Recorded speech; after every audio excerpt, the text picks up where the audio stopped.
All about my Daphnia culture. This is my Daphnia culture in a 20-liter tank. I also keep some in a jar as backup so I can always start again if the main culture crashes.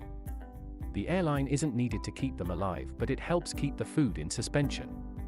The tank contains dechlorinated tap water, kept at room temperature, so no heater needed. My tap water parameters are pH 6.8, GH 8, KH 3. I suspect some hardness is needed in the water as the young Daphnia need calcium to build new shells after shedding.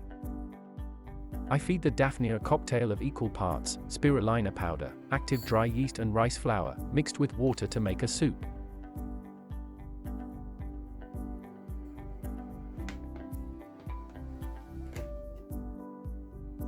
Important, I use an electric hand blender to break down the mixture further, so it will stay in suspension longer, and better suit filter feeding Daphnia.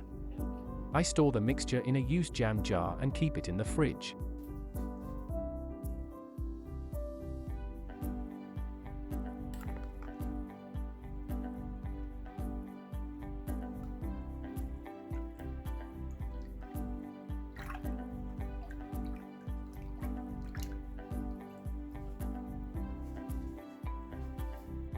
When I'm ready to harvest, I disconnect the airline and use it to siphon out the Daphnia into a strainer. You could use a net, but then you tend to harvest all the crud that's stirred up as well. By using the siphon method, we kill two birds with one stone, as the Daphnia definitely benefit from lots of water changes. Daphnia are attracted to light, and I use this to advantage by focusing a torch on the entrance to the siphon.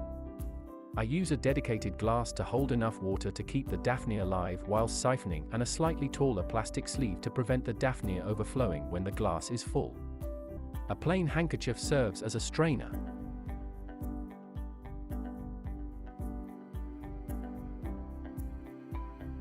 I use a syringe to start the siphon, as I wouldn't fancy a mouthful out of this tank, thank you very much.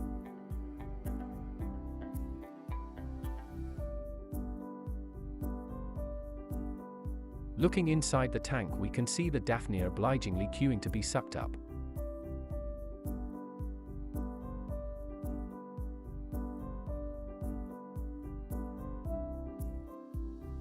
Looking into the strainer, we can see the collected Daphnia have arrived unharmed and are swimming freely.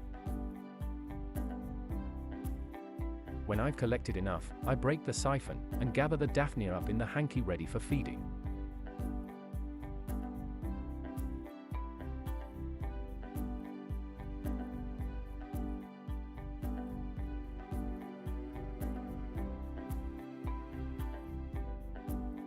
Feeding them to the fish is simply a matter of dipping the hanky into the tank and the Daphnia will swim off.